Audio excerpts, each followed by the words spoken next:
আমি ফয়সালা দিয়েছি, আমি মালিকুল মুলক, সমগ্র সৃষ্টি জগতের স্রষ্টা, আমি মহাপরাক্রমশালী আল্লাহ। ফয়সালা দিয়েছি জাহান্নামে যাও। তোমরা আমাকে প্রশ্ন করতেছো, তোমরা জ্ঞানী পরিচয় দিয়েছো, তোমরা জাহান্নামে যাবে কেন? আমার ইনসাফ নিয়ে তোমরা প্রশ্ন তুলেছো, তোমরা তো জাহান্নামে যাবেই, আরো ভয়ঙ্কর শাস্তি পাবে আল্লাহর হুকুম ডাইরেক্ট অমান্য করার কারণে। নাউজুবিল্লাহ বলেন। এটা হলো ফিতরাতের উপরে যারা মারা যায় তাদের ফয়সালা হবে এইভাবে, আল্লাহ রাসূল সাল্লাল্লাহু আলাইহি সাল্লাম বলে গেছেন। আপনাদের দৃষ্টিভঙ্গি অনুযায়ী আপনাদের একটা জ্ঞান আছে, এই জ্ঞান অনুযায়ী উত্তর দেন, পরে আমি আপনাদের দলিল দিচ্ছি। নবীজির মা এবং বাবা দুইজনই আল্লাহ তাআলার হুকুম মানবেন নাকি মানবেন না? আপনাদের কি মনে হয়? মানবেন। আপনাদের পিছনে বাইরে আওয়াজটা ঠিক মতো দেন নাই মনে হয়। আপনাদের যেটা মনে হয় ওটা উত্তর দেন, এখানে কোনো লজ্জার বিষয় না, আমি আপনাদের সাথে শেয়ার করছি। নবীজির মা এবং বাবা দুইজনই হাসরের ময়দানে আল্লাহর হুকুম মানবেন নাকি মানবেন না? কিভাবে আমরা বুঝলাম মানবো? আমরা বুঝলাম নবীজির বাবা আব্দুল্লাহ একটা ঘটনা আপনারা জানেন, মাওয়াহিবুল লাদুনিয়ার মধ্যে ইমাম শিহাবউদ্দিন কাসতালানী রাহমাতুল্লাহ আলাইহি উল্লেখ করেন, নবীজির বাবা আব্দুল্লাহ বিবাহের আগে কপালের মধ্যে নূরে মুহাম্মাদি ছিল। ওই নূরে মুহাম্মাদি এত সুন্দরভাবে চমকাইছিল গো, আরবের বিখ্যাত বিখ্যাত সুন্দরী রমণী যারা, তারা আব্দুল্লাহর সাথে বিবাহ বন্ধনে আবদ্ধ হওয়ার জন্য আপ্রাণ চেষ্টা করেছে, এমনকি অসামাজিক কাজে জড়িত হওয়ার জন্য তারা চেষ্টা করেছে। কিন্তু আব্দুল্লাহ কোন মহিলার সাথে অসামাজিক কাজে জড়িত হয় নাই। সুযোগ ছিল, টকবগে যুবক, যৌবনের জোয়ার, আরবের বিখ্যাত সুন্দর যুবক, পর্যাপ্ত সুযোগ থাকার পরেও এইভাবে উনি অবৈধ সম্পর্কে লিপ্ত হয় নাই। ওই সময় যে শরীয়ত প্রচলিত ছিল ওই শরীয়ত মোতাবেক আমেনার সাথে বিবাহ বন্ধনে আবদ্ধ হয়েছে, জেনার কাজে শরীক হয় নাই। এখান থেকে আমরা বুঝে নিলাম, বোঝা যায় যে নবীর বাবা আল্লাহওয়ালা ছিল। আপনাদের কি মনে হয় এরকম সুযোগ থাকলে, যে মেয়েরা তাকে চায়, অ্যাভেলেবেল সুযোগ আছে গ্রহণ করার মতো, এরকম সুযোগ থাকলে আপনাদের এই আমাদের সমাজে যুবকরা নিজেকে কন্ট্রোল করতে পারবে এরকম সম্ভাবনা খুবই কম। কিন্তু আরবে অ্যাভেলেবেল সুযোগ থাকার পরেও নবীর বাবা কোনো মহিলা, কোনো নারী, কোনো মেয়ের সাথে অবৈধ সম্পর্কে জড়িত হন নাই, শরীয়ত মোতাবেক বিবাহ করেছেন এবং সামাজিকতা রক্ষা করে মা আমেনার সাথে সংসার করেছেন। এখান থেকে বোঝা যায় নবীর মা নবীর বাবা দুইজনই শরীয়তপন্থী ছিলেন। ওই সময় আল্লাহর দ্বীনের যে প্রচলন ছিল সেই প্রচলনের মধ্যে ছিলেন। ঠিক না বেঠে? নামটাই তো হলো আব্দুল্লাহ। নাম কি? আব্দুল্লাহ শব্দের বাংলা অর্থ হলো আল্লাহর বান্দা। কার বান্দা? নবীজির মায়ের নামও সুন্দর, আমিনা। আমিনা। দাদু ভাই আমার শোনো, পাগলামি করো না। এটা কোন জেলা? সিরাজগঞ্জ জেলায় অনেক আলেম আছে, তাদের প্রতি পূর্ণাঙ্গ শ্রদ্ধা রেখে আমি বলছি, মুসলিম শরীফের একটা হাদিস তিনারা পড়েন, ওই হাদিস অনুযায়ী ওনারা রেফারেন্স দেন, দিয়ে বলেন নবীর বাবা জাহান্নামী। এটা নাকি নবী নিজেই বলেছেন। শুনেন দাদু, পাগলামি করবেন না। হাদিস বুঝার জন্য ন্যূনতম আপনাকে দুইটা সাবজেক্ট জানতেই হবে। একটা হলো উলুমুল হাদিস, আর একটা হলো আসমাউর রিজাল। এই দুইটা শাস্ত্র যদি আপনার জানা না থাকে তাহলে হাদিস পড়ার পরেও আপনি বিভ্রান্ত হবেন। হাদিস পড়ার পর আপনি বিভ্রান্ত হবেন যদি উলুমুল হাদিস এবং আসমাউর রিজাল না জানেন।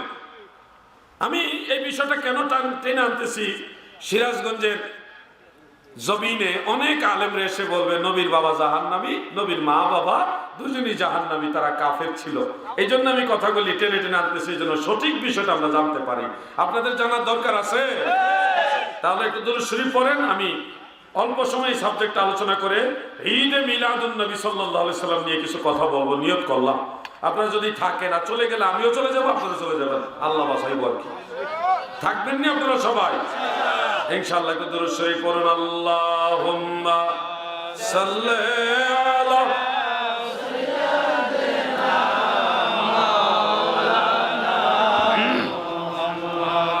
ওয়া আলা আলি সাইয়্যিদিনা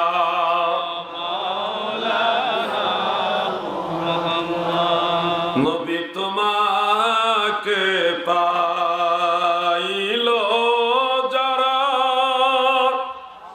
ধন্য তাদের জীবনে, ভয় নাই তাদের কোনো কালে, ভয় নাই তাদের মরণে। আল্লাহুম্মা পড়ুন। মাশাআল্লাহ মাশাআল্লাহ।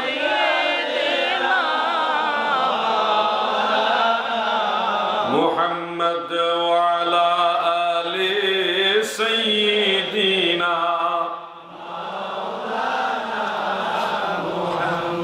শুনুন দাদু, আমার একটা নীতি হল, আমি কোরআন কিতাব দলিলের রেফারেন্সের বাইরে কোনো কথা বলি না। আমি একটা কাহিনী বলবো, তাও সেটা কোন কিতাবে আছে সেই রেফারেন্স দিয়ে বলবো। আমার বানানো কোনো কথা আপনাদের শোনাবো না। যতগুলি কথা আমি এই পর্যন্ত বলেছি একটা না একটা কিতাবের রেফারেন্স দিয়ে আপনাদের বলছি। আল্লাহর উপর ভরসা করে বলছি, বিশ্বাস রাখেন যে আমি কখনো মন গড়া কিতাবের রেফারেন্স দেই না, আন্দাজের উপর রেফারেন্স দেই না। নোট করতে পারেন। কোনো ভাই যদি দ্বিমত পোষণ করেন, তার প্রতি সম্মান রেখে বলছি, ইলিমের বহর থাকলে ফেস টু ফেস কথাও বলতে পারবেন। আমরা কচু পাতা আর কলা পাতা বইরা জাকাত ফেতরা কালেকশন করে করে লেখাপড়া করি নাই, কষ্ট করে লেখাপড়া করছি। বন্ধুরা আমার, মুসলিম শরীফের মধ্যে একটা রিওয়ায়াত এইভাবে রয়েছে, রাবি হলো হযরত আনাস ইবনে মালিক রাদিয়াল্লাহু আনহু। সেখানে রিওয়ায়াতটা এইভাবে রয়েছে, একজন লোক, একজন সাহাবী নবীজির কাছে এসে বললেন, ইয়া রাসূলুল্লাহি আইনা আবি, নবী গো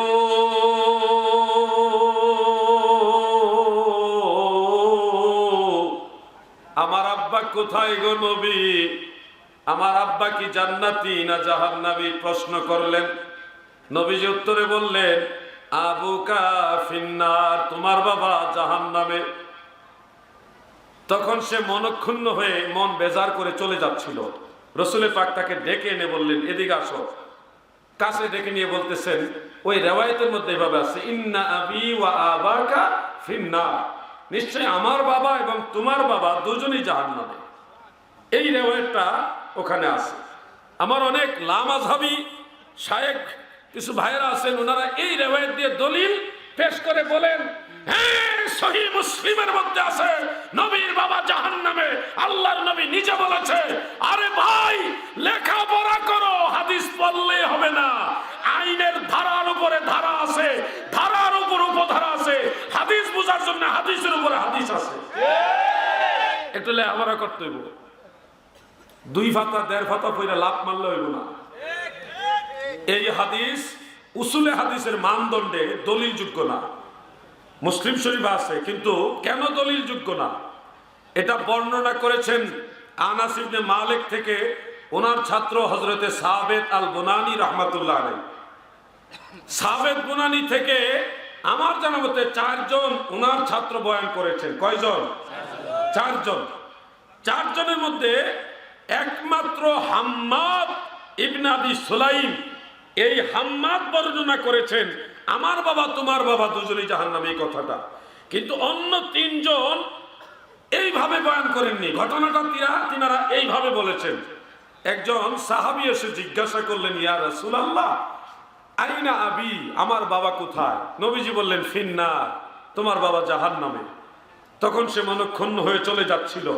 রাসূল পাক সাল্লাল্লাহু আলাইহি সাল্লাম তাকে ডেকে বললেন, ইজা মারারতা বিকবরি কাফিরিন ফাবাশশিরহু বিন্নার।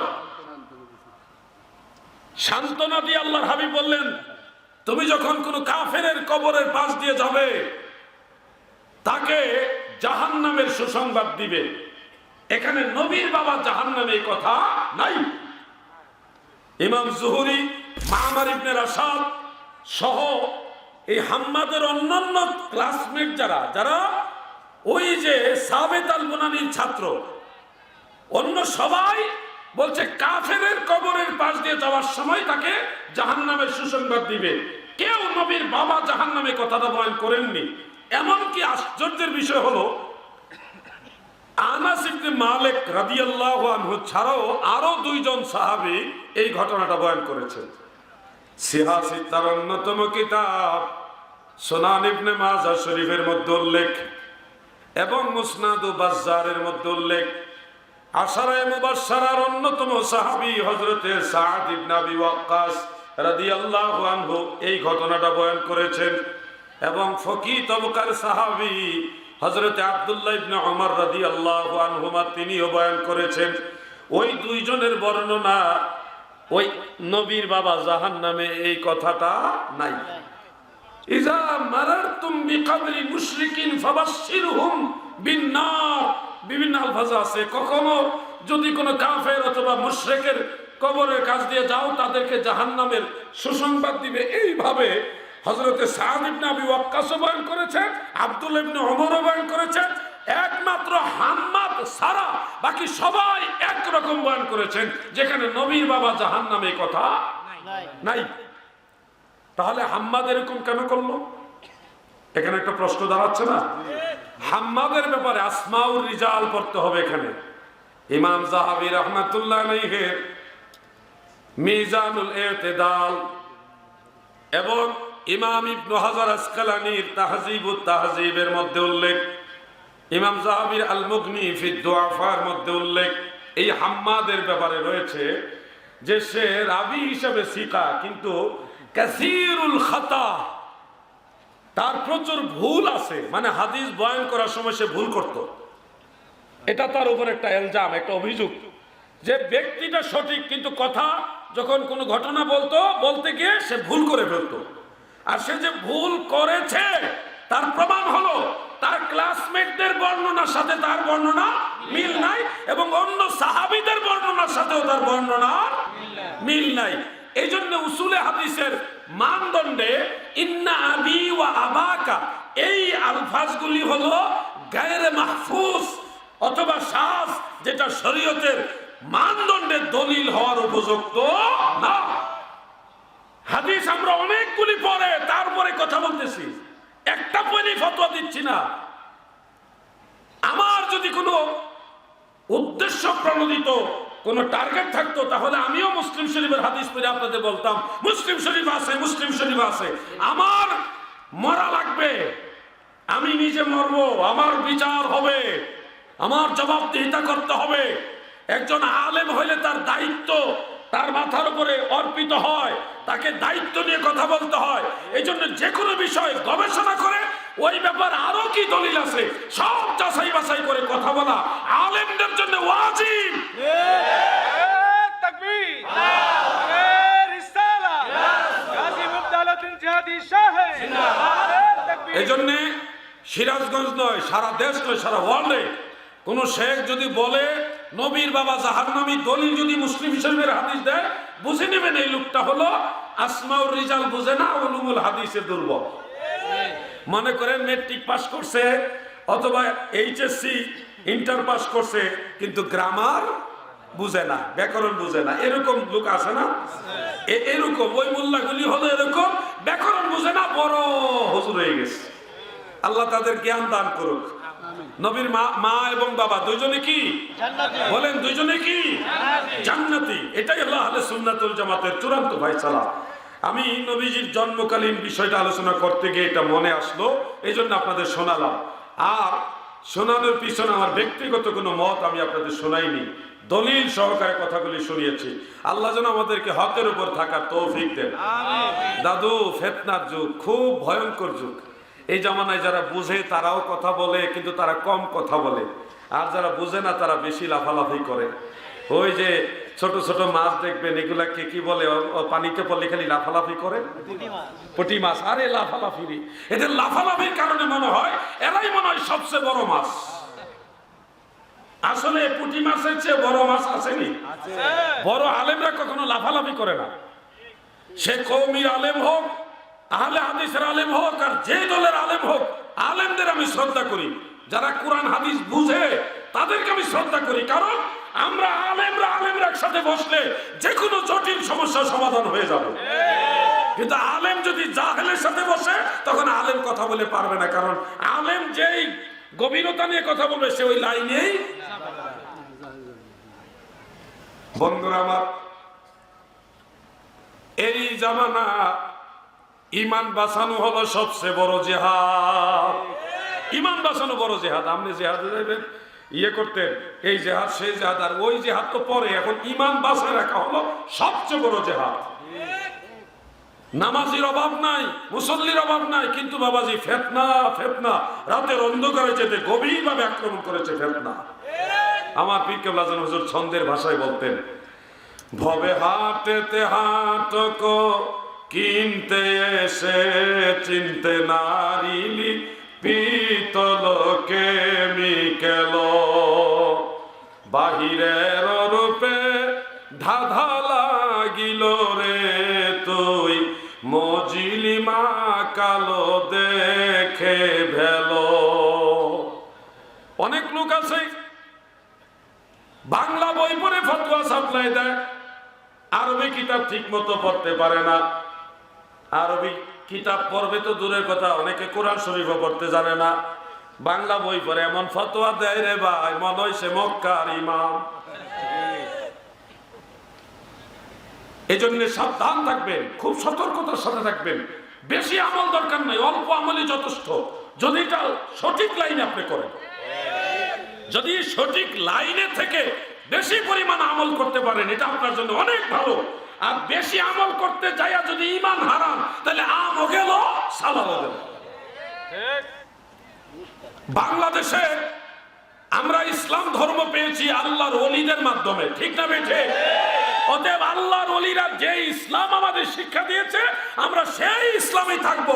নতুন কোন ইসলাম আমরা লাগবে না।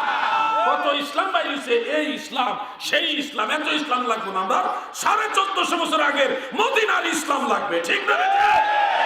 বাংলার জমিনে শাহজালালের ইসলাম চলবে, হুজুর গাউসে পাকের ইসলাম চলবে, খাজা গরিব নওয়াজের ইসলাম চলবে, খাজা এনায়েতপুরের ইসলাম চলবে, আবু বকর সিদ্দিক ফুরফুরা আরবির ইসলাম চলবে। আল্লাহর ওলিরা যে ইসলাম ছিল, আমরা সেই ইসলামে থাকবো, ঠিক না বেঠে?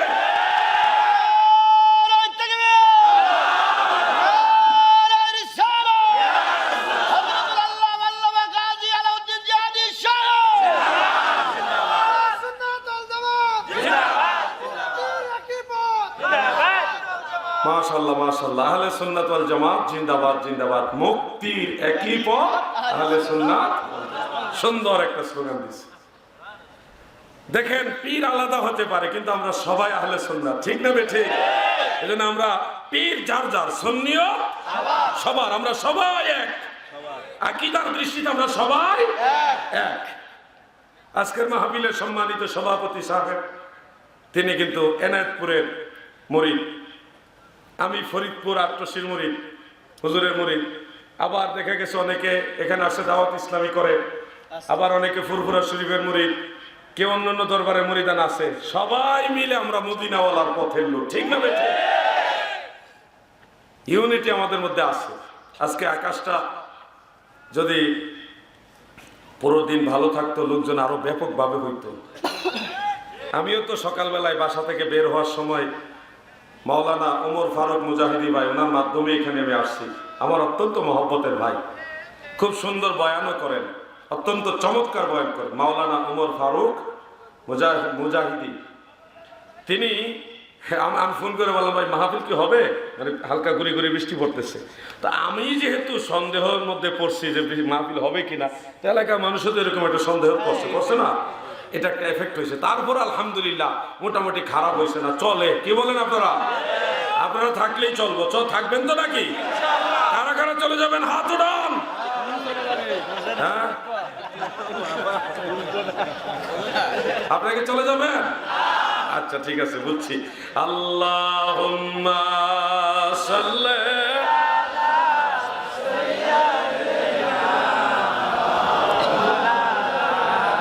মুহাম্মদ ওয়া আলা আলি সাইয়্যিদিনা। ভাই বন্ধুরা, আমরা একটা মাসালা আলোচনা করি, তারপরে মিলাদুন নবীর আলোচনা আসছি। আমরা নামাজ পড়ি, আপনারা নামাজ পড়েন তো সবাই? নামাজ ছাড়া কোনো তরিকা নাই, মনে রাখবেন। আবার কেউ যদি বলেন আমি তরিকাবন্দি, নামাজ লাগবে না, এটা ভণ্ডামি ছাড়া কোনো কথা। নামাজ ছাড়া কোনো তরিকা আছে? নামাজ ছাড়া কোনো তরিকা নাই। যে বলবে নামাজ লাগবে না, এটা টাটকা ভণ্ড। আমার পীর কেবলা যেন বলতেন, বাবা যারা নামাজ পড়ে না তারা আমার মুরিদি না। বলে দিয়েছে ডাইরেক্ট, আর কি করবো? নামাজ ছাড়া কোনো তরিকা নাই। নামাজ পড়েছি আমাদের বাপ দাদা পূর্বপুরুষ মুমিন মুসলমানেরা, তারা নামাজ পড়েছে। নামাজ পড়তে গিয়ে পুরুষ লোক তারা নাভির নিচে হাত বেঁধেছে এইভাবে, আমরা এইভাবে হাত বাঁধি। আপনারা কিভাবে বাঁধেন? নাভি বরাবর বা নাভির নিচ, তাই না? তাহতা সুররা, নাভির নিচে আমরা হাত বাঁধি। আমাদের অনেক ভাইয়েরা আছেন, তাদের প্রতি বিদ্বেষ রেখে বলছি না, সম্মান রেখে বলছি। ওনারা আমাদেরকে অ্যাটাক করে বলেন যে আমরা নাকি জয়ীফ হাদিস, আর ওনারা হঠাৎ করে এখন সহি হাদিস হয়েছে। ওনারা এখন লেডিস মার্কা নামাজ পড়ে, এইভাবে লেডিস মার্কা নামাজ। অথচ এই দৃশ্যটা আমি অনেকগুলি ছবি দেখছি মিশরে, প্রাচীন আমলের যে মূর্তি মমি করে রাখছে না, লাশগুলি মমি করে রাখছে, ওইগুলি মূর্তি, অনেকগুলি মূর্তির ছবি দেখছি। সেখানে মূর্তিগুলির হাত রাখা হয়েছে, কাফের মুশরিকদের মূর্তির হাত এভাবে রাখা আপনারা দেখবেন এইভাবে। তো এটার সাথে এটা একটা সাদৃশ্য আসতেছে না, এইভাবে হাত রাখছে। আমি ওটার দিকে যাচ্ছি না, আমি আপনাদেরকে এবার বুখারী এবং মুসলিম থেকে একটা হাদিস শোনাবো। সহিহ বুখারী এবং সহিহ মুসলিম হাদিসটা শুনিয়ে আপনাদের মধ্য থেকে যে কোনো একজন যুবক ভাইকে ডাকবো, যে কোনো একজন ইয়াং ম্যান আমি ডাকবো। আপনি স্টেজের কাছে আসবেন, এখানে দাঁড়ায়া আমি যেভাবে বলি একটা সিন দেখাবেন, আপনাকে দেখে মানুষ প্র্যাকটিক্যালি একটা মাসালা শিখবে। আগে হাদিসটা শুনুন।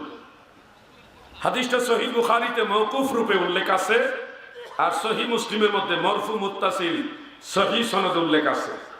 বুখারীতে উল্লেখ আছে হযরত আলী রাদিয়াল্লাহু আনহু থেকে, আর মুসলিম শরীফ উল্লেখ আছে হযরত ওয়াইল ইবনে হুজর রাদিয়াল্লাহু আনহু থেকে। হাদিসের একটা মতন আমি আপনাদের পড়ে শোনাচ্ছি। আন ওয়াইল ইবনে হুজর রাদিয়াল্লাহু তাআলা আনহু قال রাআইতু রাসূলুল্লাহি সাল্লাল্লাহু আলাইহি ওয়াসাল্লাম ইযা ইফতাতাহা আস-সালাহ রাফা'a ইয়াদাইহি। ওয়াইল ইবনে হুজর বলেন, আমি আল্লাহর নবীকে দেখেছি গো, আমার দয়াল নবীজি যখন নামাজ শুরু করতেন কানের লতি মুবারক পর্যন্ত দুই হাত উঁচা করতেন। মনে রাখবেন, হাত তাকবীরে তাহরিমার সময় হাত তোলা সুন্নত।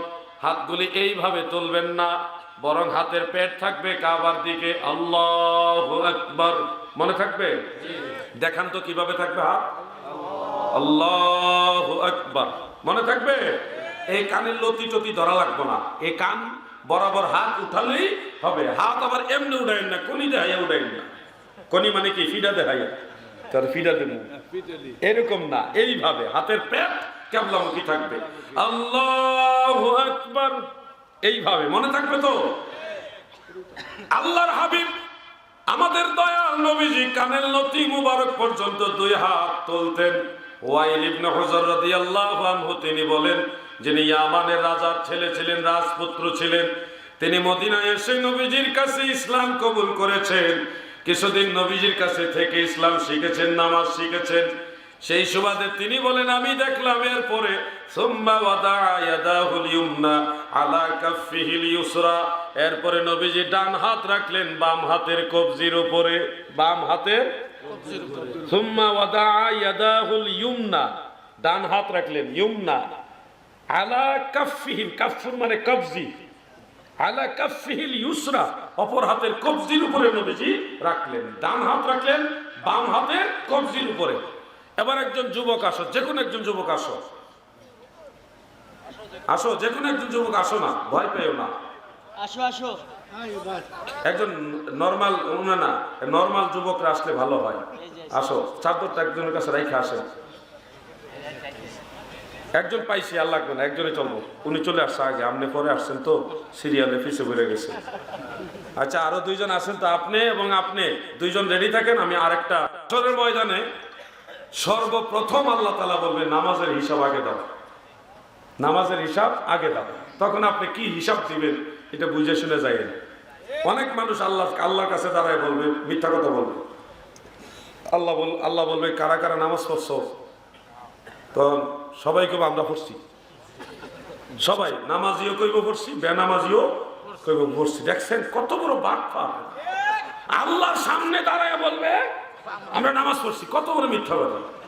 আল্লাহ তাআলা বলবে তোমরা যে নামাজ পড়ছো একটু ফইরা দেখাও, সবাই একটু সেজদা দাও।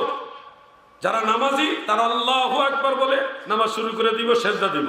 আর যারা বেনামাজি মিথ্যাবাদী তাদের পিঠের মেরুদণ্ডটা রডের মতো সোজা করে দিব।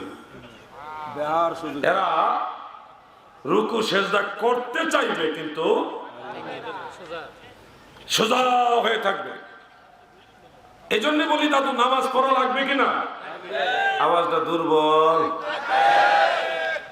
পিছনে বাড়া বলে নামাজ লাগবে কিনা?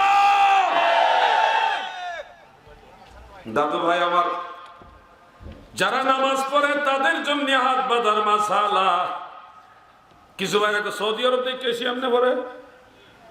সৌদি আরবের মক্কা এবং মদিনার কোন ইমাম এমনি হাত বাঁধে না। সব ইমামরা কেউ এইভাবে বাঁধে, কেউ এভাবে বাঁধে, কেউ নাভির নিচে, কেউ নাভির উপরে, এমনি কেউ ধরে না। পাবলিকের মধ্যে দেখবেন কেউ এমনে ধরছে, কেউ এমনে ধরছে, কেউ নাভির নিচে ধরছে, কেউ হাত ছেড়ে দাঁড়ায় আছে। পাবলিকের মধ্যে পাবলিক জনগণ যারা নামাজি মুসল্লি, যারা হাজী সাহেবরা, মুক্তাদি যারা, তাদের মধ্যে কত কিসিম আছে। কিছু ভাইরা তো সৌদি আরব দেখেছে। আরে সৌদি আরব কিছু ভাইরা আছে ওরা হলো আমাজহাবি হই, এই গোষ্ঠী এই গোষ্ঠী এক গোষ্ঠী হই। ওরাও দেখবেন এমনি নামাজ পড়ে, ওখানেও পড়ে এখানেও। তা আপনি দেখে আসলেন সৌদি আরবে এমনি পড়তেছে কিছু লোক। আরো কিছু লোক তো আছে আমরা দেখে আসছি তারা এইভাবে পড়ে, কেউ নাভির নিচে পড়ে, কেউ হাত ছেড়ে দাঁড়িয়ে আছে নামাজের ভিতরে। যে যেই মাযহাবের তারা ওইভাবে আমল করতেছে।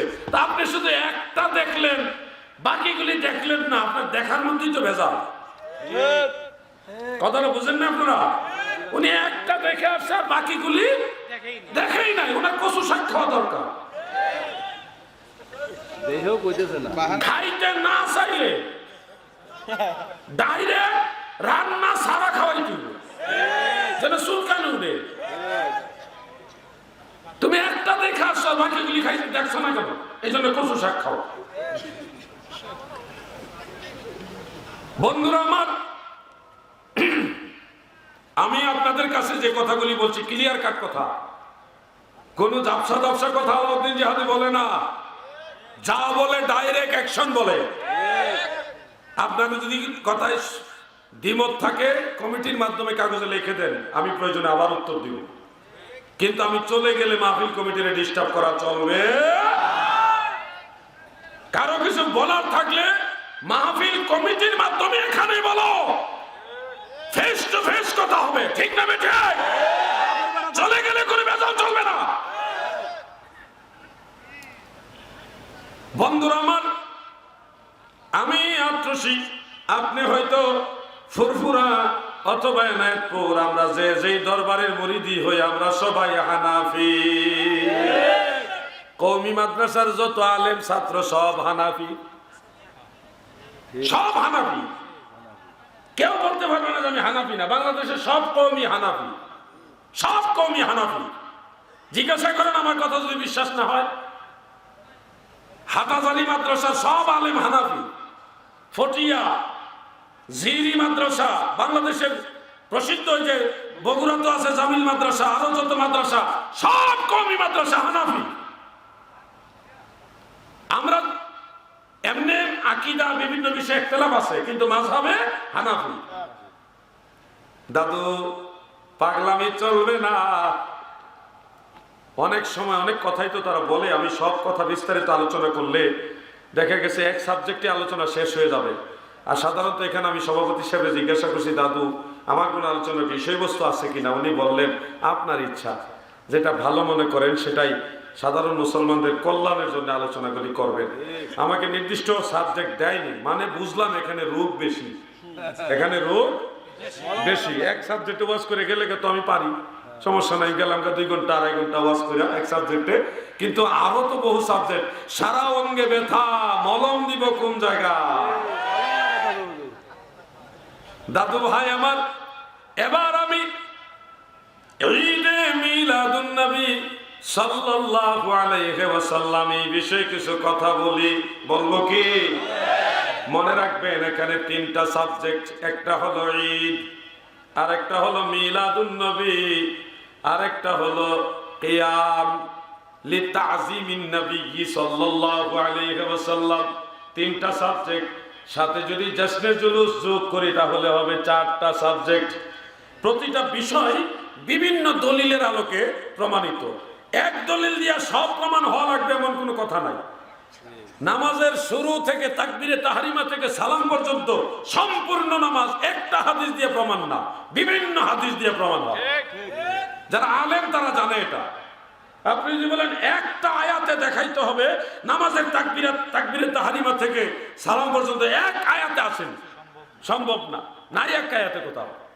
বিভিন্ন আয়াত, বিভিন্ন হাদিস সবগুলি গবেষণা করে এই নামাজের শুরু থেকে শেষ এটা প্রমাণ করা হয়েছে। আপনি ঈদ, এটাও প্রমাণ হয়েছে বিভিন্ন দলিল দিয়ে। মিলাদুন নবী, এটাও প্রমাণ হয়েছে বিভিন্ন দলিল দিয়ে। কিয়াম লিতাযীমিন নবী সাল্লাল্লাহু আলাইহি সাল্লাম, এটাও প্রমাণ হয়েছে বিভিন্ন দলিল দ্বারা। আর যদি জশ্নে জুলুস প্রমাণ করেন, এটাও প্রমাণ হয়েছে বিভিন্ন দলিল দ্বারা। সবগুলি দলিল আছে, সুন্নিরা দলিলের বাইরে চলে না, ঠিক না? বেঠে নারায়ে তাকবীর, নারায়ে রিসালাত, আহলে সুন্নাত ওয়াল জামাত। দাদু, প্রথম বিষয়টা আমি আলোচনা করি মিলাদুন নবী সাল্লাল্লাহু আলাইহি সাল্লাম। এটার লাগভি মানা যেটা, শাব্দিক অর্থ যেটা, ওটা হলো রাসূল পাকের জন্ম সম্পর্কে আলোচনা। শাব্দিক অর্থ মিলাদ, এটা ওয়াক্তুল্লাযী উলিদা ফীহি, লিসানুল আরব, ফরহাঙ্গে জাদিদ, আরো কতগুলি লোগাতের কিতাব আছে, আরবি টু আরবি ডিকশনারি। আপনারা কি বিরক্ত হইতেছেন নাকি? মিলাদের আলোচনা চলবে? ব্যাটারি দুর্বল হয়েছে আপনারা? কেবল চার্জ দিলেন? মারহাবা। মিলাদুন নবীর আলোচনায় যে 2 জন উঠলো কেন লাগে, কি মনে পেশাব পায়খানা ধরছে নাকি? হ্যাঁ, আবার একজন বইতেছে না, অসুবিধা থাকতে পারে অনেক, আবার সিগন্যাল দিলে উঠে, আবার সিগন্যাল ছাড়াও উঠে। তো উঠবেন 1-1.5 ঘন্টার সময়, কি অনেক আবার বিড়ি খাওয়ার লেগে পাগল হয়ে যাবে। আরে 2 ঘন্টা সহ্য হয় না সিগারেট খাওয়ার লেগে, বুঝছেন? সিগারেটটা টান টুন দিয়ে আবার বলবো, এরকম না, 2-2.5 ঘন্টা না, বরং সারা জীবনে যদি সিগারেট না খান কিছুই হবে না। এটা বদ অভ্যাস, এটা ত্যাগ করা উচিত, ঠিক না বেটে? আমরা যেগুলি খাই না আমাদের দিন যায় না। আমরা তো আপনাদের তুলনায় আলহামদুলিল্লাহ বেশি সুস্থ আছি। কি যে মজা রে! আমি একবার চেষ্টা করছিলাম পান খাওয়া শিখার জন্য, পারলাম না। পান খাওয়া শিখার চেষ্টা করছি, পান যে কি মজা এটা বুঝি একটু। অনেকে খায়, আপনাদের কাছে স্বাদ লাগে, আমার কাছে কোনো মজা পাইলাম না। বাইরে ভাই একটা পান খাইয়া গালের ভিতরে কামড়াইতে কামড়াইতে গাল একবার 12টা বাজে নিয়েছিলাম।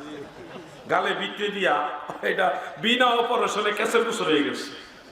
পান খাওয়া শিখতে যে আমি ওই দিন নিয়োগ করছি, জীবনে পান খাইতাম না। আর সিগারেট, এগুলো বাজে জিনিস। আপনার স্ত্রী তো আপনার মুখের এই গন্ধটা পছন্দ করে না। আর সিগারেটের গন্ধ, বিড়ির গন্ধ আপনার বেগম সাহেবই পছন্দ করে না। আল্লাহ এবং আল্লাহ রাসূল পছন্দ করবো? নিজের ঘরের বউ পছন্দ করে না, ফেরেশতারা পছন্দ করবো কেন? বেজার হইতেছেন মনে না? আরে বিড়ির বিরুদ্ধে হুজুর কিছু করেন না হুজুর। বিড়ির ওয়াজ করলে অনেকে বেজার হয়ে যায়। কি যে একটা ফালতু জিনিস এটা। এটার কারণে বড় বড় রোগ হয়, ক্যান্সার পর্যন্ত হয়। জেনে শুনে মানুষ এগুলি খায়, আশ্চর্য। জেনে শুনে এই জিনিসটাকে, অথচ এক প্যাকেট সিগারেটের টাকা দিয়া সিগারেট না খেয়ে যদি মায়ের জন্য কয়েকটা ফল এনে দেয়, আল্লাহ খুশি, আল্লাহ রসুল খুশি, জান্নাত আপনার জন্য অপেক্ষা করবে। ঠিক না বেঠে?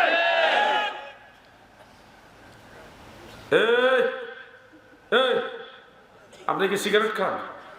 তাহলে এই সময় উঠলেন কে? আয় হায়, ওরা কমিটির লোক তো, এরা কমিটির লোক তো, সিগারেটের ওয়াজের সময় উঠে কে? কাজের জন্য ডাকছে। টাইম নাই, টুইম নেই, যখন তখন উঠলই। বন্ধুরা আমার, গভীর মনোযোগ। আলোচনা বলছিলাম কি সম্পর্কে বলেন না?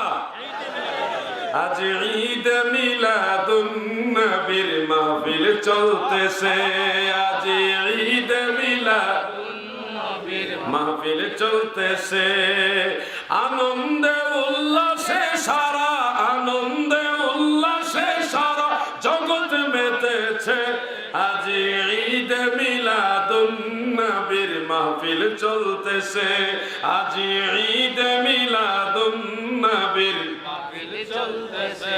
শোনো হে সিরাজগঞ্জ শাহজাদপুরের মুমিন মুসলমান, মিলাদুন নবী এটা বিদআত নয়, মিলাদুন নবী ইবাদত, মিলাদুন নবী নাজায়েজ নয়, মিলাদুন নবী জায়েজ। দলিল কয় বস্তা লাগবে? দরকার লাগলে দলিল দিয়ে কবর দিয়ে দিব। মিলাদুন নবী বিদআত নয়, ইবাদত। মিলাদুন নবী শব্দের বাংলা অর্থ হলো মিলাদুর রাজুলে ওয়াক্তুল্লাযী উলিদা ফীহি।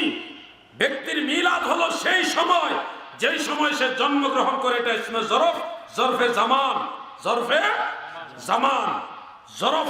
যারা মাদ্রাসার ছাত্র তারা বুঝতেছেন। আমার নবী যেই সময় পৃথিবীতে আগমন করেছেন ওই সময়টাকে বলা হয় মিলাদুন নবীর সময়, মিলাদুন নবী। আর ওই সময় উপলক্ষে আলোচনা করা, নবীর শান, নবীর আগমনের এই বিশেষ কথাগুলি আলোচনা করা। যেমন তাবারানী শরীফের মধ্যে উল্লেখ, عن انس بن مالك رضي الله عنه قال قال النبي صلى الله عليه وسلم من كرامتي علي اني ولدت مختونا ولم يرى احد سواتي رواه الطبراني। আল্লাহর হাবিব বলেন, উম্মতেরা গো, আমার আল্লাহ আমাকে একটা বিশেষ বৈশিষ্ট্য দান করেছে। আমি খতনাকৃত অবস্থায় পৃথিবীতে এসেছি। খতনা করা অবস্থায় জন্ম হয়েছে, আগমন করেছে। ওয়ালাম ইউরা আহাদুন সাওয়াতি, আমি রাসূলুল্লাহর লজ্জাস্থান পৃথিবীর কেউ দেখে না। আরেক হাদিস আমি আপনাদের আগেও শুনেছি, নবীজি নিজেই মিলাদের আলোচনা করতে গিয়ে বলেন, আমি দাওয়াতু ইব্রাহিম, ইব্রাহিম নবীর দোয়া, ওয়া বাশারাতু ঈসা, ঈসা নবীর সুসংবাদ, এবং আমার মা আমেনার সেই সত্য স্বপ্ন। আমি রাসূল যেদিন এই দুনিয়ায় আগমন করি সেদিন নূরে মুহাম্মাদি দ্বারা এত বিশাল আলোয় আলোকিত হয়েছে, শাম দেশের বড় বড় বিল্ডিং গুলি মক্কা নগরী থেকে মা আমেনা দেখেছে।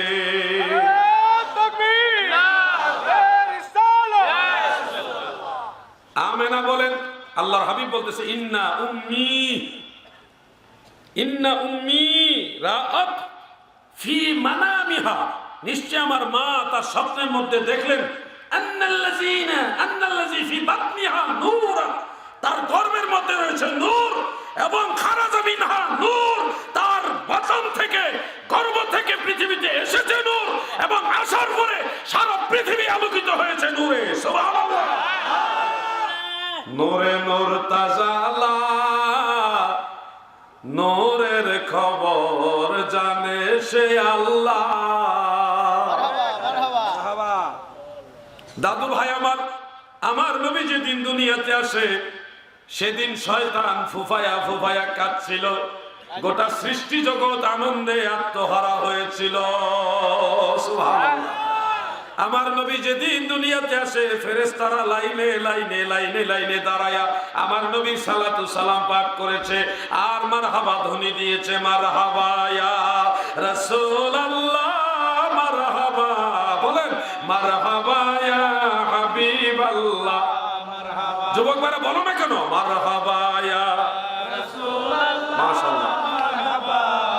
মারহাবা ইয়া হাবিবাল্লাহ। দাদু ভাই আমার দয়াল নবীজি যেদিন এই পৃথিবীতে আগমন করে সেদিন কাবা ঘরের ভিতরে যতগুলি মূর্তি ছিল সেগুলি উপর হয়ে পড়ে গেছে। আর ওই কিসরা কাইসারা বড় একটা অগ্নিস্ফুলিঙ্গ ছিল, সবসময় আগুন জ্বলতো। নবী দুনিয়াতে আসছে, আগুন নিভে গেছে। জাহিলিয়াতুর আমার নবী আসছে, শান্তি এসে গেছে। قل جاء الحق وزهق الباطل إن الباطل كان زهوقا। সত্য এসেছে, মিথ্যা দূর হয়েছে। নবী এসেছে, জাহিলিয়াত দূর হয়েছে, ইসলাম কায়েম হয়েছে। এই যে বিশাল বিশাল অনেক ঘটনা রাসূল পাক আগমনে কেন্দ্র করে ঘটেছে, সবগুলি ঘটনা কোরআন হাদিসের আলোকে আলোচনা করার যে মজলিস, ওই মজলিসটাকে, ওই মাহফিলটাকে বলা হয় মিলাদুন নবীর মাহফিল। এই ধরনের মাহফিল স্বয়ং আল্লাহর নবী নিজে করেছেন। সুবহানাল্লাহ। আল্লাহর হাবিব নিজেই মিলাদুন নবীর তাজকিরা মাহফিল মজলিস করেছে। আমি দের বেটারি মোল্লা কইলি তুই গোনা আছে বেদাত বেদাত, লেখাপড়া করতে হবে, খালি কয় বেদাত। আরে বেটা বেদাত, এত বেদাত তুই ফেলি। তুমি যে মাদ্রাসা লেখাপড়া করেছো, সেই প্রচলিত আলিয়া মাদ্রাসা বলেন, প্রচলিত কওমি মাদ্রাসা বলেন, ফতোয়া শামের মধ্যে উল্লেখ, এই মাদ্রাসাই তো বেদাত। তুমি তো বেদাতি সিস্টেমের মাদ্রাসায় পড়ালেখা করে আর মিলাদুন নবীকে বেদাত বলছো। আরে বাবা, যেই মসজিদ ইমামতি করে মাসে মাসে বেতন নিচ্ছ, মুসল্লির বাড়ি 3 বেলা খাবার খেয়ে ইমামতি করছো, সে বেতন নেওয়া মুসল্লির বাড়ি খাওয়া বেদাত। খালি মিলাদুন নবী বেদাত, তোমার খাওয়ানো বেদাত। সব করে ও হাবিবুল্লাহর খাওয়ানো বন্ধ করে দেন, খাওয়া বন্ধ করে দাও, বেতনও বন্ধ করে দেন। কেমন হুজুর, আল্লাহ রসুল বেতন নিয়ে ইমামতি করছে না, বেদাত। দেখেন ইমাম পাইতেন না খুঁজে। এই জন্য আপনাদের বলি, বেদাত কাকে বলে ওটাকে বুঝতে হবে। আল্লাহর হাবিব নিজেই মিলাদের মাহফিল করছে, মিলাদের আলোচনার মাহফিল আল্লাহ রসুল নিজেই করেছে। অতীতে বহু জায়গায় এই হাদিসটা আমি আলোচনা করেছি, যেটা আজ থেকে 1100 বছরের আগে ইমাম আবুল কাসিম সুলাইমান আত-তাবারানী রাহমাতুল্লাহ আলাইহি মুজামুল কবিরের প্রথম খণ্ডের 28 নম্বর হাদিসের মধ্যে উল্লেখ করেছেন। কত নম্বর হাদিস? এই শুনো ভাই, কত নম্বর হাদিস? মাশাআল্লাহ, মনোযোগ দিছে। ওয়াজ শুনে এদিকে আর চাইলো এদিকে, কি স্টাইল! নাম্বার দাবার টাটকা করে দিতে পারে, কিন্তু এদিকে চায় না, ও এদিকে চায়। বন্ধুরা আমার, ঘুম ধরছে? খবরদার, আর একটু শেষ করে দিতেছি, টেনশন করবেন না, মনোযোগ দিয়ে শুনবেন। কত নম্বর হাদিস? হাদিসের সনদের মান হাসান, সুন্দর, অতি উত্তম সনদ। সেই হাদিসটা হলো এইভাবে: عن عائشة رضي الله تعالى عنها قالت تذكر رسول الله صلى الله عليه وسلم وأبو بكر رضي الله عنه ميلادهما عندي। আম্মা জান আয়েশা রাদিয়াল্লাহু তাআলা আনহা বর্ণনা করেন, আমার দয়াল নবীজি আবু বকর সিদ্দিক সহ দুইজনে আমি আয়েশার কাছে অবস্থান করে মিলাদের তাজকিরা, মিলাদের আলোচনা তথা মিলাদের মাহফিল করেছে। সুবহানাল্লাহ। মিলাদ মানে শুধু জন্ম তারিখ নয়, মিলাদ মানে জন্মের সময়। নবীজির জন্মের তারিখ, জন্মের সময়, জন্ম সম্পর্কে ঘটনা, নবীজির জন্ম উপলক্ষে অন্যান্য কথা সবই বলেছেন, সবই মিলাদুন নবীর মধ্যে আছে। অতএব মিলাদুন নবী বেদাত নয়, এটা রাসূলের সুন্নাত, এটা হাদিসে মুস্তাফা দ্বারা প্রমাণিত। জায়েজ জায়েজ জায়েজ।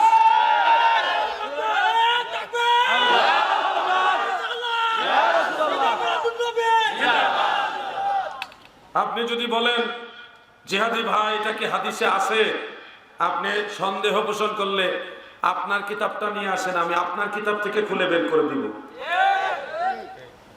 আর যদি বলেন আমার কাছে নাই, তাহলে আমার কাছে আসেন। আমার সাথে সফট কপি 22,654টা কিতাব আছে। আল্লাহু আকবার। আমি খালি হাতে কোথাও যাই না। আজকেও আছে সফট কপি 22,654টা কিতাব আছে আমার সাথে। যদি বলেন হ্যাঁ আপনার কিতাব আমার বিশ্বাস হয় না, তাও আসেন। আপনি গুগলে ঢুকেন, গুগল তো আর আমার না, গুগলও কিতাব আছে, প্লে স্টোরে কিতাব আছে, অ্যাপসে কিতাব আছে। ঢুকেন, কিতাব আনেন, খুলে দেখাই, লেখাপড়া করো, নবীর মিলাদের বিরুদ্ধে দাঁড়ায়ও না। ঠিক না বেটে? লেখা নাই ভরা নাই সলিমুদ্দিন মাস্টার, খালি বেদা, খালি বেদা। আল্লাহ তাদের বুঝার মতো জ্ঞান দান করুক। মহব্বতে বলেন গুগলে সার্চ দিলে তো আপনাদের মতো ডক্টরেট, সব পিএইচডি যারা এলএমের ডক্টরেট, তারাও তো এখনো তো মিলাদের বিরুদ্ধে বলতেছে। আপনি তো দেখতেছেন। আমি ডক্টর দেন পক্ষের ডক্টর। আসলে বিষয় হলো কোন বক্তার কথা মানার জন্য আমি বলছি না অমুক ডক্টরেট, অমুক বক্তা, অমুক স্কলার, তারও কারণ কথা মানার জন্য বলছি না। আমি বলছি আল্লাহ রসুলের হাদিসের কিতাবে যেটা রেফারেন্স দেওয়া আছে, আল্লাহ রসুল যেদিকে আমরাও আমার রসুলের কথার বাইরে আলাউদ্দিন জিহাদের কথা মানা যাবে? আল্লাহর হাবিবের হাদিসের বাইরে কোন ডক্টরেটের কথা মানা যাবে? ব্যক্তিবাদ দিয়ে দেন। আমার কথা মানার দরকার নাই, আপনার কথা মানার দরকার নাই। কোরআন এবং হাদিস খুলেন। ওই কোরআন হাদিস বোঝার জন্য সুবিধার্থে আমাদের কাছে এখন অ্যাভেলেবেল এই গুগলে সার্চ দিলে হাদিসগুলি পাওয়া যায়। ওই সুবিধার কথাটা আমি বলতেছি। দাদু ভাই আমার, আমি আপনাদের ছোট্ট করে একটা প্রশ্ন করি, দয়া করে উত্তর দিবেন। আল্লাহর হাবিব নবী সরকারে দু জাহা রহমাতুল্লিল আলামিন যেহেতু মিলাদের মজলিস, নিজেই সাহাবী আবু বকর সিদ্দিককে নিয়ে মিলাদুন নবী সম্পর্কে আলোচনার মাহফিল করেছে, সেহেতু আপনাদের কাছে কি মনে হয় কোন ডক্টরেট বলুক আর না বলুক, কোন স্কলার বলুক আর না বলুক, নবী যেই কাজ করেছে সেটা জায়েজ না নাজায়েজ? বাস, আমার আর হুজুর লাগতো না। আমার রহমাতুল্লিল আলামিন যেদিকে, আমিও সেদিকে। আর যদি হুজুর বড় আলেম খুঁজেন, যে বড় আলেমরা এই জামানায় যত আলেম আছে সমস্ত আলেমদেরকে এক পাল্লায় দিলে হাফেজ ইবনে হাজার আসকালানী রাহমাতুল্লাহ আলাইহির এটা পশমের সমান মর্যাদা হবে না। উনি শারিহুল বুখারী, হাফিজুল হাদিস, 6 লক্ষ হাদিস সনদ সহ মুখস্থ জানতেন। সুবহানাল্লাহ। বুখারী শরীফের শারেহ, সারা ওয়ার্ল্ডের মক্কা, মদিনা, মিশর, বসরা, বাগদাদ, সারা ওয়ার্ল্ডের সমস্ত ইউনিভার্সিটিতে হাফেজ ইবনে হাজার আসকালানীকে মানে। হাফেজ ইবনে হাজার আসকালানী, হাফেজ মানে কোরআনের হাফেজ না, উনি হাফিজুল হাদিস। 6 লক্ষাধিক হাদিসের সনদ উনি মুখস্থ জানতেন। যদি স্কলার খুঁজি, হাফিজ ইবনে কাসির রাহমাতুল্লাহ আলাইহির চেয়ে বড় স্কলার বাংলা নয়, সারা ওয়ার্ল্ডে কোথাও নাই। সে হাফিজ ইবনে কাসির আল বেদায় ওয়ান নিহায়ার ভিতরে মিলাদুন নবীর পক্ষে রায় দিয়েছে, বলছে এটা মুস্তাহাব, অনেক বড় সওয়াবের কাজ। হাফিজ ইবনে তাইমিয়া পর্যন্ত ইক্তিজাউ সিরাতিল মুস্তাকিম সেই কিতাবের মধ্যে মিলাদুন নবীর পক্ষে রায় দিয়েছে। হাফিজ ইবনে তাইমিয়া যারা জমাত করে তাদের বড় ইমাম উনি, মওদুদী সাহেবেরও ইমাম ইবনে তাইমিয়া। আমরা ওনাকে মানি না, কিন্তু না মানলে উনি মিলাদুন নবীর পক্ষে। ওনাকে কেন আমরা মানি না? উনি অনেকগুলি ভুল ফতোয়া দিছে। এর মধ্যে একটা ফতোয়া উনি বলছে আল্লাহ রসুলের রওজা মুবারকে জিয়ারতের নিয়ত করে গেলে কবিরা গুনাহ হবে। নাউজুবিল্লাহ, নাউজুবিল্লাহ। এই ফতোয়ার সাথে পৃথিবীর কেউ ওনার সাথে একমত পোষণ করে নাই। এরকম আরো অনেকগুলি ফতোয়া দিছে উনি, যেগুলি অন্য ইমামদের সাথে মিলে না। সব ইমামরা ওনাকে বলছে উনি আহলে সুন্নাত থেকে খারেজ। বন্ধুরা আমার, স্কলার খোঁজার যদি প্রয়োজন হয়, আগের যুগের মুজতাহিদ, মুজাদ্দিদ, ফকি যারা, তাদের দিকে আমরা নজর করব। হাফিজুল হাদিস ইমাম আব্দুর রহমান জালালউদ্দিন সৈয়দী 2 লক্ষ হাদিসের সনদ মুখস্থ, ওনাদেরকে আমরা ফলো করব। মক্কা এবং মদিনাতেও 1 লক্ষ হাদিস সনদ সহ মুখস্থ জানে এখন কেউ নাই। মিশর আল আজহার ইউনিভার্সিটিতে একজন আছে, উনি সনদবিহীন শুধু হাদিসের মতন 1 লক্ষ মুখস্থ জানে, বর্তমানে আছে উনি জীবিত। সনদ ছাড়া শুধু মূল হাদিস 1 লক্ষ মুখস্থ জানে। খুশির খবর হলো উনিও মিলাদুন নবী মানে। সুবহানাল্লাহ। আমরা স্কলার খুঁজতে যদি যাই, এই জামানাই বাদ দিয়ে দেন, যেহেতু এটা ফিতনার জামানা, এই জামানাই বাদ দিয়ে দেন, আগের যুগের দিকে তাকান। আমার জানা মতে একজন ইমামও নাই যে মিলাদুন নবীর বিরুদ্ধে, একজনও নাই। পারলে দেখাও, একজনও নাই যে মিলাদুন নবীর বিরুদ্ধে ফতোয়া দিছে, একজনও নাই। কোন বাপের বেলা থাকলে একটা রেফারেন্স দেখাও, একজন মিলাদুন নবীর বিরুদ্ধে ফতোয়া দেয় না। হাফিজুল হাদিস ইমাম ইবনে হাজার আসকালানির ফতোয়ার বিরুদ্ধে ফতোয়া দেওয়ার হিম্মত কার আছে বাংলাদেশে? আমি তো খুঁজেই পাই না লোক। আমার ভাইয়েরা গো, একটু অনুরোধ করি, মিলাদুন নবীতে কিছু কিছু জিনিস যোগ হয়েছে, এগুলি হলো সুন্নতে হাসানা। কি যোগ হয়েছে?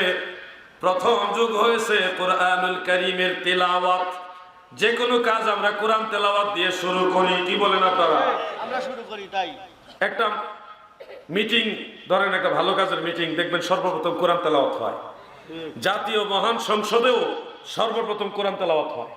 এটা ভালো কাজের শুরুতে কোরআন তেলাওয়াত হয়। মিলাদুন নবীর প্রথম কাজটাই হলো কোরআন তেলাওয়াত, তাও নবীজির মিলাদের সাথে জড়িত আয়াতগুলি। লাকাদ জাআকুম রাসূলুম মিন আনফুস, আছে না আয়াত? এগুলি দিয়ে আমরা শুরু করি। লাকাদ মান্নাল্লাহু আলাল মুমিনিনা, এই আয়াতগুলি দিয়ে শুরু করি। ওমা আরসালনাকা ইল্লা রাহমাতাল লিল আলামিন, ইন্না রাহমাতাল্লাহি কারীবুম মিনাল মুহসিনিন। যে আয়াতগুলি রাসূলের পাকের মিলাদের সাথে জড়িত, সেই আয়াতগুলি দিয়ে আমরা শুরু করি। দ্বিতীয়ত, মিলাদুন নবীর মাহফিলে আরো কিছু জিনিস যোগ হয়েছে। হাফেজ জালালউদ্দিন সুয়ুতী আল হাবি লিল ফাতাওয়া, সেই কিতাবের মধ্যে তিনি উল্লেখ করেছেন, হাদিসের আলোকে, কোরআনের আলোকে নবীজির নাত শরীফ যোগ হয়েছে। নাত শরীফ কি? গজল। গজল বুঝেন না আপনারা? গজল, নবীজির শানে গজল, একটা পুরাতন গজল আপনারা পারেন কিনা? 1 লাইন বা 2 লাইন টান দিয়ে দিব। ত্রিভুবনের প্রিয় মোহাম্মদ এলো রে দুনিয়ায়, রে সাগর আকাশ মাশাআল্লাহ, দেখবি যদি, আয় রে সাগর আকাশ বাতাস দেখবি যদি। এরকম নাত শরীফ মিলাদুন নবীর মাহফিলে সংযুক্ত হয়েছে।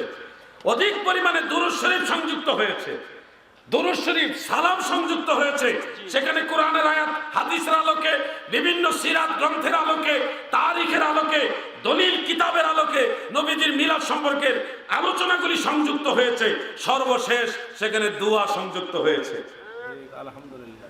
এই প্রতিটা কাজ সংযুক্ত হয়েছে মূল মিলাদুন নবীর সাথে।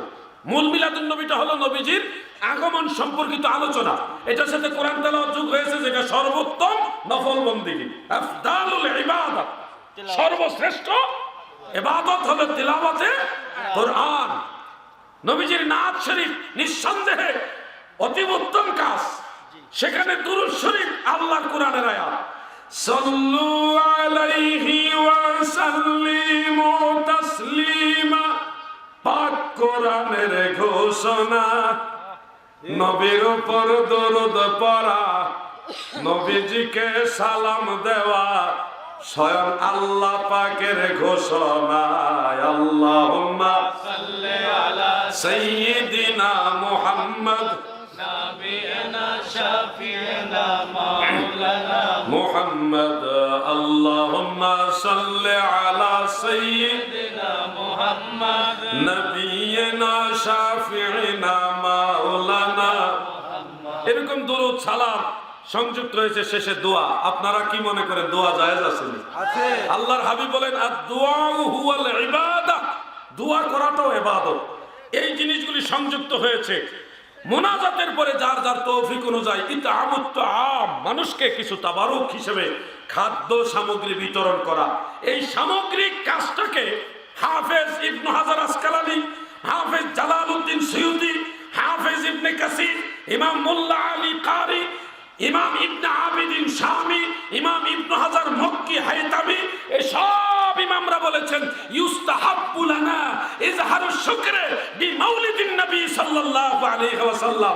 আল্লাহর শুকরিয়া আদায় করার জন্য মিলাদুন নবীর মাধ্যমে আল্লাহর শুকরিয়া আদায় করা ইউস্তাহাব্বু লানা, আমাদের জন্য মুস্তাহাব, জায়েজ জায়েজ জায়েজ। সবগুলি কাজকে একসাথে মুহাদ্দিসিনে কেরাম বলেছেন মুস্তাহাব। কি বলেছেন? মুস্তাহাব। আমরাও বলি এটা মুস্তাহাব। আমরা ফরজ বলি না, ওয়াজিবও বলি না, সুন্নত বলি না, এটা মুস্তাহাব বলি। হ্যাঁ, আপনার যদি মনে না চায়, সময় নাই, সেই হিসাবে আপনি মুস্তাহাব আমল না করলে আপনাকে আমরা কাফেরও বলি না, ফাসেকও বলি না। কিন্তু আরেকজন ভাই মুস্তাহাব হিসেবে যদি একটা আমল করে সেটাকে আপনি বিদআত, নাজায়েজ, গুনার কাজ, এই ফতোয়াবাজি করার অধিকার রাখেন না। আপনার মন চাইলে আমল করেন, মন না চাইলে আমল করেন না, কিন্তু ফিতনা ছড়ানোর সুযোগ নাই। মিলাদুন নবীর ব্যাপারে আমি একবার কুষ্টিয়াতে গেছিলাম, মিরপুর থানা, কুষ্টিয়া মিরপুর থানা। মুফতি আনোয়ার সাহেব, আমি জানি না উনি বেঁচে আছে কিনা, একজন বয়োজ্যেষ্ঠ আলেম। যাওয়ার পর উনি কিতাব টিতাব নিয়ে আমার সাথে বাহাস করতে আসছিল। মাহফিলে গেছিলাম, আসছে উনি বাহাস করার জন্য। হ্যাঁ, তো সেখানে আসার পরে উনি বলতেছে মিলাদ এটা সম্পূর্ণ বিদআত। অনেক লম্বা আলোচনা, আমি একটা অংশ শোনাচ্ছি আপনাদেরকে। সম্পূর্ণ বিদআত। আমি বললাম আপনি বড় আলেম না ইমাম ইবনে হাজার আসকালানী, ইমাম জালালউদ্দিন সুয়ুতি, ওনারা বড় আলেম। উনি দেওবন্দি আলেম ছিলেন। আলেমদেরকে শ্রদ্ধা করি আমি, দেওবন্দে হোক আর হাটাজারি হোক আর যেখানে হোক, আলেম। উনি বলল বিদআত। আমি বললাম আপনি বড় আলেম না ইমাম আসকালানী, ইমাম সুয়ুতি, ওনারা বড় আলেম। উনি আল্লাহু আকবার বললেন, বলতেছে উনাদের সাথে আমার কোনো তুলনা হবে নাকি? দেওবন্দি আলেম তো, আলেম তো, এই জন্য আলেমদের আমি সম্মান করি, জ্ঞান আছে।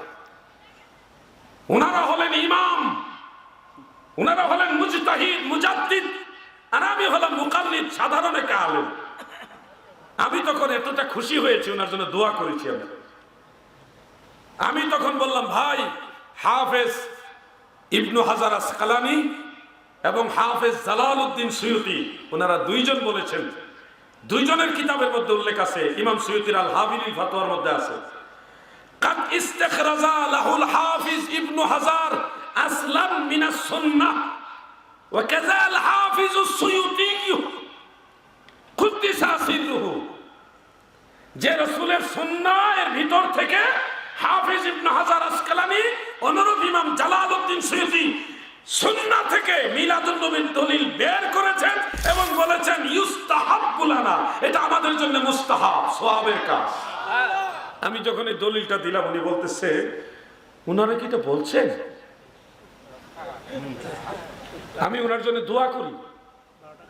উনি কিন্তু খুব সুন্দরভাবে বলছে উনারা কি এটা বলছেন। আমি বললাম আপনি তাহলে কিতাব খুলেন। আমি কিতাবটা আগায় দিলাম, ধরেন এটা দেখাচ্ছে আর কি। আপনি কিতাব খুলেন। আমি কিতাবটা খুলে 11টা যে পৃষ্ঠায় আছে এটা বের করে আঙ্গুল দিয়ে দেখাইলাম, দেখেন দাদু এখানে কি লেখা আছে। তখন ভাই বিশ্বাস করুন, মুফতি আনোয়ার সাহেব, উনি ফয়জুল্লাহ মেখলি সাহেবের খলিফা, তিনি কিতাবের আগে পিছে ইবারতগুলি দেখলেন, কোনো পয়েন্ট পাওয়া যায় কিনা এগুলি দেখতেছে। অনেকক্ষণ দেখা দেখি করে উনি বলতেছেন ওনারা যদি এটা বলে থাকে তাহলে আর কি বলবো আমি, আর কি আমি বলবো। আমি শুনেন, আজকের মাহফিলের শুরুর থেকে আমি বলছি, যেই কোনো মাদ্রাসার আলেম হোক, যদি আলেম হয় তাকে আমি শ্রদ্ধা করি। আলেম কোরআন হাদিসের মর্ম বুঝবে, কিন্তু জালেম কোরআন হাদিসের মর্ম বুঝবে। দাদু ঈদ কোথায় পাইলাম? ঈদ মিলাদুন নবী, মিলাদুন নবী বুঝলাম, ঈদ কোথায় পাইলে? আমি লম্বা কথা বলবো না, শর্টকাটে একটা প্রশ্ন আপনাদের করি। আপনারা বলুন তো, নবীর আগমনে আপনারা খুশি না বেজার? এখানে এমন কেউ আসেননি যে নবীর আগমনে খুশি না? কেউ আছেন? রসুলের পাক সাল্লাল্লাহু আলাইহি সাল্লামের আগমনে বা জন্ম হওয়াতে আমি খুশি, এই কথাটারে আরবিতে বলা হয় ঈদে মিলাদুন নবী। আমি বাংলা বুঝতেছি, মানতেছি, আরবিটা মানি না। সে আর চিনি কিন্তু কেদারা চিনি না, লাউ চিনে কদু চিনে না। এই লোকের কে বুঝাইব? ঈদ মানে খুশি, এটা সাথে ঈদ নয়, এটা হলো শুকরানা ঈদ, আল্লাহর শুকরিয়া আদায় করার লাগবি মানার দিকে তাকিয়ে। লাগবি মানা, এটা শরঈ ঈদ নয়, শুকরানা ঈদ, আল্লাহর শুকরিয়া আদায় করার ঈদ। এই ঈদ মানে খুশি, নবী পেয়ে আমি খুশি, আল্লাহর দরবারে শুকরিয়া আদায় করার জন্য আমি বলতেছি আল্লাহ আপনার হাবিবকে রহমাতুল লিল আলামিনকে পেয়ে আমি খুশি। এটাকে বলা হচ্ছে ঈদে মিলাদুন নবী। বাংলা বুঝে, আরবি বুঝে না। যদি বলেন মুসলমানের ঈদ মাত্র দুইটা, 3 নম্বর ঈদ কোথায় পাইলেন? ঈদে মিলাদুন নবী কোথায় পাইলেন? আমি সেই ভাইকে বলবো, বিনয়ের সাথে বলবো, ভাই যেই লোক বলবে মুসলমানের ঈদ দুইটা সে আলেম হইতে পারে না। এ ভাই ঘুমাইতেছেন? এই যে ঘুমাইন না, খবরদার ঘুমাইবেন না। শেষ, ওয়াজ শেষ, আরেকটু।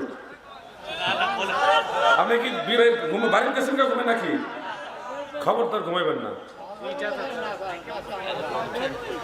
মুসলমানের ঈদ দুইটা, এই কথা যে বলবে সে আলেম হইতে পারে না। মুসলমানের ঈদ আছে বহু, মৌলিক দৃষ্টিকোণ থেকে আমি আপনাদেরকে বলে দেই, শর্টকাটে আলোচনা। ইয়াউমুল জুমআ এটাও মুসলমানের ঈদের দিন, ইয়াউমুল আরাফা এটাও মুসলমানের ঈদের দিন। বুখারী মুসলিমের হাদিস দ্বারা এগুলি প্রমাণিত, ইবনে মাজার হাদিস দ্বারা প্রমাণিত, সিহাসিদ্দার হাদিস দ্বারা প্রমাণিত। আইয়ামে তাশরিক, আইয়ামে তাশরিক বুঝেন? অনেকে বুঝেন না, আমি বুঝাই বলি। কুরবানির ঈদের এই ইয়াসেরা তাকবীরে তাশরিক পড়া লাগে না? কেমনে তাকবীরে তাশরিক? কেমনে? আল্লাহু আকবার, আল্লাহু আকবার, মাশাআল্লাহ। এই যে তাকবীরে তাশরিক কত তারিখ আসর পর্যন্ত পড়া লাগে? 9 থেকে 13 তারিখ আসর পর্যন্ত পড়া লাগে। ওই প্রতিটা দিন, ঈদুল আদহা কুরবানির দিন ছাড়াও আইয়ামে তাশরিকের আরো যে পরে 3 দিন মনে হয় আছে, এই 3 দিনও ঈদের দিন। উনি দলিল দিচ্ছে মুসলমানের ঈদ দুইটা। আরে কস কিছু, মুসলমানের ঈদ আরো আছে। ঈদে মিলাদুন নবী কেন এত গুরুত্ব দেই? আমার নবীর কারণে ঈদুল ফিতর পাইছি, নবীর কারণেই ঈদুল আদহা পেয়েছে। আমার নবীর কারণে ইয়াউমুল জুমআ, ইয়াউমুল আরাফা, আইয়ামে তাশরিক, এই সব ঈদ পাইছি নবীর ওসিলায়। নবী পাইছি তো সব ঈদ পাইছি, এই জন্য সব ঈদের বড় ঈদ নবী পাওয়ার ঈদ। আমার নবীজির আগমনে খুশি হতে হবে। এটার দলিল কি? এটার দলিল কোরআন। দলিল লাগবে না। নবী পাইছি আমি খুশি, এখানে বিনা দলিল আমি খুশি, ঠিক না বেঁচে? এখানে দলিল লাগবে না। নবী পাইছি খুশি, এখানে আবার দলিল দরকার কি? তারপর আমি বলছি, কোরআন শরীফের সূরা ইউনূসের ৫৮ নম্বর আয়াতে আল্লাহ তাআলা বলেছেন, কুল বিফাদলিল্লাহি ওয়া বিরাহমাতিহি ফাবিযালিকা ফালিয়াফরাহু ইলা আখির। এখানে আল্লাহ দুইটা জিনিস পেয়ে খুশি হওয়ার আদেশ দিয়েছে। একটা হলো ফাদলুল্লাহ, আরেকটা হলো রাহমাত। ফাদলুল্লাহ তাফসীরে আব্দুল্লাহ ইবনে আব্বাস রাদিয়াল্লাহু আনহুমা তিনি বলেছেন এটা ইলম। কারণ গরু, ছাগল, পশু পাখি, কত সৃষ্টি জগতের আল্লাহ তাআলার মাখলুকাত আছে, সমস্ত সৃষ্টি জগতের চাইতে সবচেয়ে বেশি জ্ঞান দিয়েছে আল্লাহ মানুষকে। এই জ্ঞানটা আপনার এত দামি গরুর নাই, ছাগলের নাই, পশু পাখির নাই, মাছের নাই, বৃক্ষ তরুলতার এই জ্ঞান নাই। জ্ঞান আল্লাহ দিছে আপনার আর আমারে, মানুষকে। এটা অমূল্য নিয়ামত, অমূল্য নিয়ামত। আপনি একটা কুকুরের দিকে তাকান, আপনাকে যে জ্ঞানটা আল্লাহ দিছে কুকুরকে সেটা দেয়নি, মানুষকে জ্ঞান দিয়েছে। এটা অমূল্য নিয়ামত। এই জন্য ইবনে আব্বাস রাদিয়াল্লাহু আনহুমা বলেন ফাদলুল্লাহ বলতে ইলম, মানুষের জ্ঞান, আর রহমত দ্বারা তিনি কোরআনের আরেকটা আয়াত আনছে ওমা আরসালনাকা ইল্লা রাহমাতাল লিল আলামিন। আরেক আয়াত আল্লাহ নিজেই বলছে আমার নবী শুধু রহমত নয়, সমগ্র সৃষ্টি জগতের রহমত। ঠিক না বেঠে? এইজন্য কোরআনের আয়াতকে কোরআনের আয়াত দ্বারা উনি তাফসীর করে বললেন এই রহমত হলো রাহমাতুল লিল আলামিন। এইজন্য রহমত হিসেবে রহমতের নবীকে পেয়ে ফালিয়াফরাহু, তোমরা খুশি হও, আনন্দিত হও। এই নির্দেশ দ্বারা প্রমাণ হয় যেহেতু এটা মুস্তাহাবের বিষয়, এখানে একেবারে দলিলে কাতঈয়ের প্রয়োজন নাই, এটা দলিলে জন্নি যথেষ্ট। উসুলের কায়দা বলছি যেহেতু এটা মুস্তাহাবের বিষয়, এখানে কাতঈ দলিল দরকার নাই, এখানে জন্নি দলিলই যথেষ্ট। মুস্তাহাব ইন্নাত তালাবা ফিল মানদুবে তারাতান ইয়াকুনা বিন নাস ওয়া তারাতান ইয়াকুনা বিল কিয়াস। মানদুব অনেক সময় নস তলব করে, অনেক সময় কিয়াস তলব করে। যেহেতু এটা নসই আছে সেটা জন্নি, কিন্তু জন্নি পর্যায়ের নস থাকলেই মুস্তাহাব প্রমাণের জন্য যথেষ্ট। আল্লাহর কোরআনের আয়াত অনুযায়ী, রাইসুল মুফাসসিরিন আব্দুল্লাহ ইবনে আব্বাসের তাফসীর অনুযায়ী এবং অন্যান্য মুফাসসিরিন কেরামদের তাফসীর অনুযায়ী রহমত হিসেবে নবীকে পেয়ে খুশি হওয়ার আদেশ কার? আল্লাহ। জোরে বলেন কার? বাস। এরপরে যে দলিল খুঁজবে তার ভিতরে নবীর ব্যাপারে গুস্তাখি আছে। নবী পেয়ে খুশি হয় নাই শয়তান, আর নবী পেয়ে খুশি হয়েছে তামাম মাখলুকাত। ঠিক না বেঠে? এই শব্দটা প্রশ্নবিদ্ধ করার জন্য আমাদের দেশের এক ভাই, আল্লাহ তাকে হেদায়েত দান করুক, সে একটা হাদিসের আশ্রয় নিয়েছে। মুসান্নাফ আব্দুর রাজ্জাকের মুরসাল একটা রওয়ায়াত, সহিহ না, মুত্তাসিল না, মুরসাল একটা রওয়ায়াত। সেখানে আছে লা তাত্তাখিযু ইয়াওমা আও শাহরা ঈদান, কোন দিন বা মাসকে তোমরা ঈদের দিন বা মাস হিসেবে গ্রহণ করো না। এই দলিল দিয়ে উনি প্রমাণ করতেছে যে আল্লাহ রাসূল বলছে কোন দিন বা মাসকে ঈদের দিন গ্রহণ করতে নিষেধ করেছেন, অতএব 12 রবিউল আউয়ালকে ঈদে মিলাদুন নবী হিসেবে গ্রহণ করা নাজায়েজ দলিল দিয়েছে। এই লোকগুলি কত বড় কপটক, মানুষকে নেফাকির দিকে আহ্বান করে। শুনেন এই হাদিস, ঠিক আছে, হাদিস কিতাবে আছে, কিন্তু সহিহ না, মুরসাল, মুরসাল হাদিস। কিন্তু এই হাদিসটা হলো আইয়ামে জাহিলিয়াতের যুগে মক্কা মানুষেরা রজব মাসটাকে ঈদের মাস বানাইছিল। কোন মাস? রজব মাসকে ঈদের মাস বানাইছিল। সাহাবীরা কেউ কেউ প্রস্তাব দিল, ইয়া রাসূলুল্লাহ, আগে তো রজব মাসকে ঈদের মাস হিসেবে গ্রহণ করা হয়েছিল, আমরাও কি রজব মাসকে ঈদের মাস হিসেবে গ্রহণ করব? ওই আইয়ামে জাহিলিয়াতের ওই কর্মকে ডিসলাইক করার জন্য আল্লাহর হাবিব বলেছেন লা তাত্তাখিযু শাহরা ঈদান, তোমরা ও কোন মাসকে ঈদের মাস হিসেবে গ্রহণ করো। হাদিস হলো রজব মাসের, তাও আইয়ামে জাহিলিয়াতকে ইন্ডিকেট করে, আর এটা নিয়ে লাগাইছে ঈদে মিলাদুন নবীর বিরুদ্ধে। কোন জায়গার হাদিস নিয়ে কই লাগাইছে? আপনি যদি মতলকান এই হাদিস দলিল নেন যে কোনো দিনকে ঈদের দিন বানানো যাবে না, তাইলে তো আল্লাহর হাবিব তো এখানে ঈদুল ফিতর, ঈদুল আজহার কথা বাদ দেন নাই, ইয়াউমুল জুমার কথা বাদ দেন নাই, ইয়াউমুল আরাফার কথা বাদ দেন নাই। তাইলে ওই হাদিস মানলে তো সব ঈদ বাদ, ঈদুল ফিতর বাদ, ঈদুল আজহাও বাদ। আসল বিষয়টা হলো এই হাদিসের যে মূল প্রেক্ষাপটটা, এটা হলো আইয়ামে জাহিলিয়াতের যুগে রজব মাসকে ওই কাফের মুশরিকেরা ঈদের মাস বানাইছিল, ওইটাকে নবীজি ডিসলাইক করছে, করে বলছে তোমরা এরকম কোন মাসকে ঈদের মাস হিসেবে গ্রহণ করো না। ওই হাদিস নিয়ে লাগাইছে ঈদে মিলাদুন নবীর বিরুদ্ধে। কোন জায়গার ওষুধ নিয়ে কোন হানু লাগাইতেছে? এরা মানুষকে ধোঁকা দেয়, কোরআন হাদিস দিয়ে ধোঁকা দেয়। আল্লাহ তাদের বোঝার মতো জ্ঞান দান করে। বলেন আমিন। মহব্বতে বলেন